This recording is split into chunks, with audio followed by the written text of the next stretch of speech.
We talk about the virus and how it transfers in a dense area. It's literally because we are close, because we live close to one another, because we're close to one another on the street, because we live in close communities, because we're close to one another on the bus, we're close to one another in the restaurant, we're close to one another in the movie theater. And we have one of the most dense, close environments in the country. And that's why the virus communicated the way it did. Our closeness makes us vulnerable. Our closeness makes us vulnerable. That spatial closeness makes us vulnerable. But it's true that your greatest weakness is also your greatest strength. And our closeness is what makes us who we are. That is what New York is. Our closeness is what makes us special. Our acceptance, our openness is what makes us special.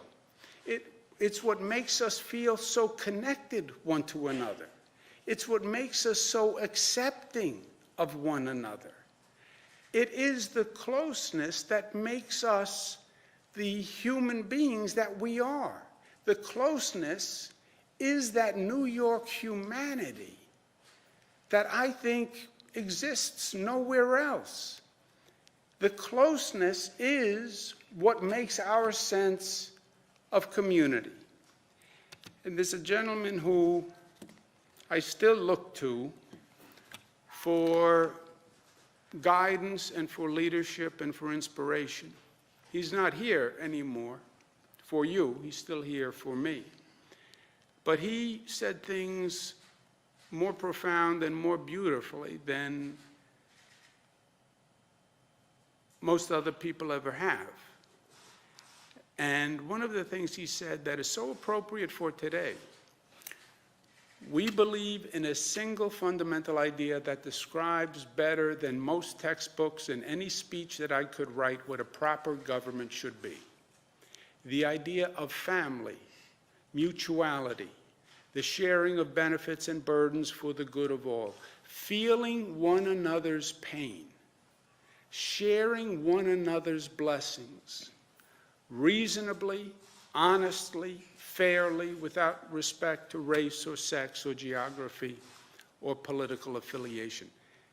That is New York. It is that closeness, that concept of family, of community. That's what makes New York, New York. And that's what made us vulnerable here. But it is also that closeness and that connection and that humanity and that sharing that is our greatest strength. And that is what is going to overcome at the end of the day. I promise you that. I can see how New Yorkers are responding. I can see how New Yorkers are treating one another. I see the 6,000 mental health volunteers. I see the 40,000 healthcare workers stepping up. I see the vendors calling me saying, I can help. That's New York. That's New York. And that, my friends, is undefeatable. And I am glad, in some ways, that we're first with this situation, because we will overcome. And we will show the other communities across this country how to do it. We'll be there for them. We want them to be there for us. And we will be there for each other, as we always have been. Any questions? How does the state decide who is a priority when it comes to ventilators? We have no anticipation of having to prioritize ventilator usage. Our goal is to have a ventilator for anyone who needs one. The You showed up numbers that showed you're optimistically at 15,000 and you say you're going to need 40,000. So some nitty-gritty questions. Where are those ventilators that have come in from FEMA going? Did you get any commitment from the White House that they're going to send more than the 4,000 that they've committed already?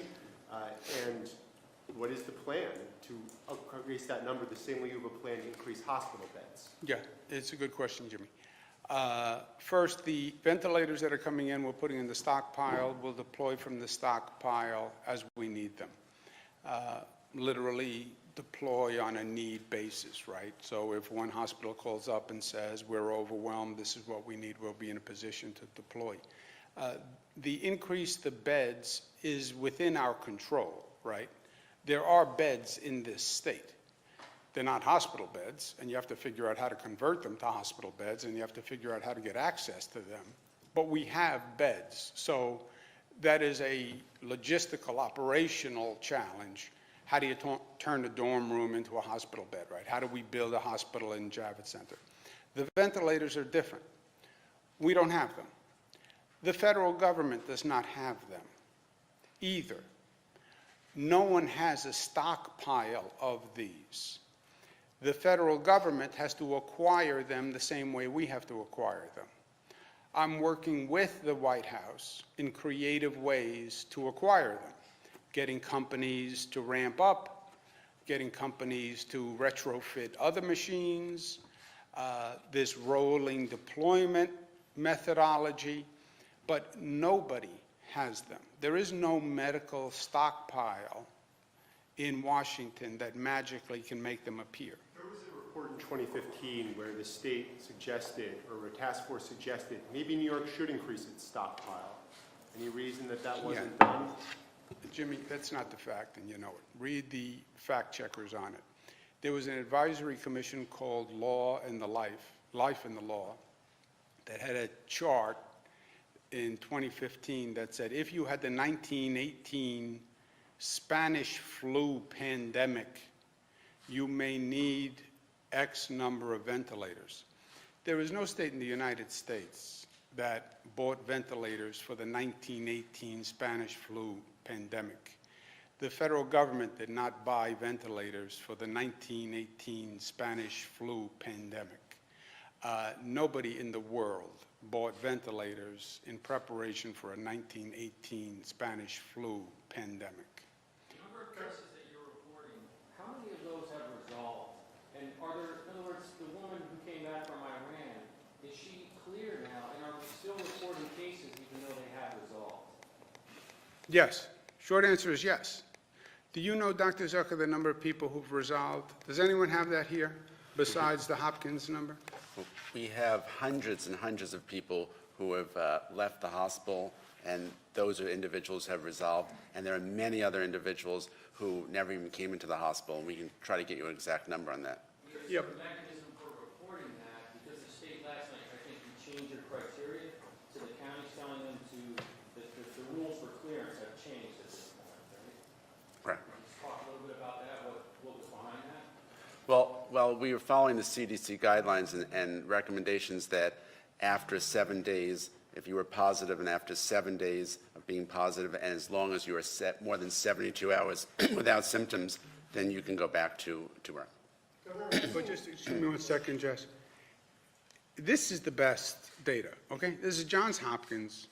It's every case since China, 435,000, 19,000 deaths. And again, I'll bet you dollars to donuts. You look at those 19,000, senior citizen, compromised immune system, emphysema, et cetera.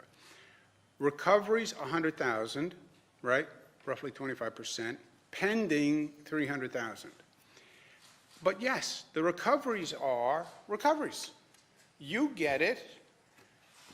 The people we've had, people I know, they stay home for 2 weeks, and they then test negative. You can test negative in 2 weeks, you can test negative in 3 weeks, you can test negative in 1 week after you have it. That is going to be the vast, overwhelming number of people. The biggest number, when this is done and we can actually go back and test, the biggest number is going to be people who had it, who resolved, who never knew they had it. That's going to be the biggest number. And the reason we want to get to that test is because then when you talk about restarting the economy, you have a test that says you, Andrew, were exposed to it in February, and by the way, you are recovered and you have the antibodies, go back to work. Number of ICU cases at this point. I'm sorry, one second, I cut off Jesse. And when I cut off Jesse, then he gets annoyed at me, and then I pay for the next week out of. The number of I'm ICU kidding, but- cases today is a third of the ICU beds that are currently available in the state. Do we still not have a figure as to how much the availability of those beds currently is? So it's 3,000 minus 888. The ICU beds, for our purposes, are that's really, we can create today more ICU beds with the ventilators we already have in-house, right? So we have 14,000 ventilators. If we had to today, we could create 14,000 ventilated beds if we were bumping up against capacity. Is that right? That's correct. I think the term ICU bed in this world that we're living in right now is different. And so a recovery room with a ventilator is an ICU bed. And so I think that for that information as well. Talking about ventilators, but the state only has therapists. We have 160 that have signed up. Are there plans to try to increase that number? These are the experts that sort of get people breathing. We put out a call for about 1.2 million additional healthcare workers to come to New York State. That's going on a rolling basis, so you'll see many of these numbers, which the governor presented today, increase exponentially as those calls are going out. It's not just in-state. We've also asked for out-of-state retirees, and we've had healthcare workers volunteer from Connecticut, New Jersey, and other parts of the country as well. And now we're arranging for them to come to this area as needed. And if you notice, there's respiratory therapists in there who have volunteered as well. Just to piggyback on that question, we've seen reports from federal sources saying that basically New York City will run out of ICU beds by Friday. Are you seeing similar reports, and are you reacting to those? No, I didn't see those reports. I'm reacting to the numbers that we have. And you saw the numbers.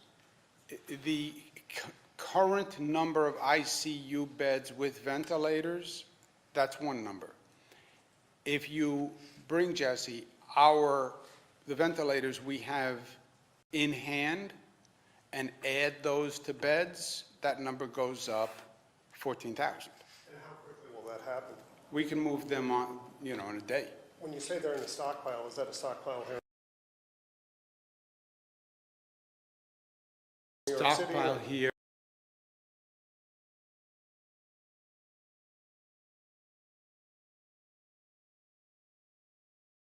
Emergency management system. So we have multiple stockpiles. We have these placed in multiple stock. There's a shorter trip. You have to go to. We have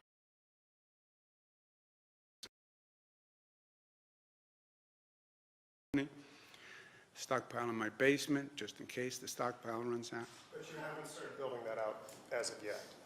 We have the ICU, we have the ventilators in the stockpiles. We have not brought them from the stockpile to a hospital because we don't have a hospital who has called up and said, I need a ventilated bed. Where are these reserve medical providers being deployed? Are they being deployed to the front lines? Are they being, sent to work in other parts of the hospital? Or where? The workers? The reserve medical providers who are being, called up and asked to volunteer. They are not yet being deployed. I'll ask Mr. Malatras if I'm incorrect. He can correct me, which he enjoys doing. I don't believe they're being deployed yet. They are reserved in case, well, first, they're reserved for two purposes. You open new beds, you now need staff for the new beds. We open up a dormitory, 200 beds. You don't have, now you need staff to do the 200 beds. Or you have a hospital shortage of workers because of hours or sickness, we would backfill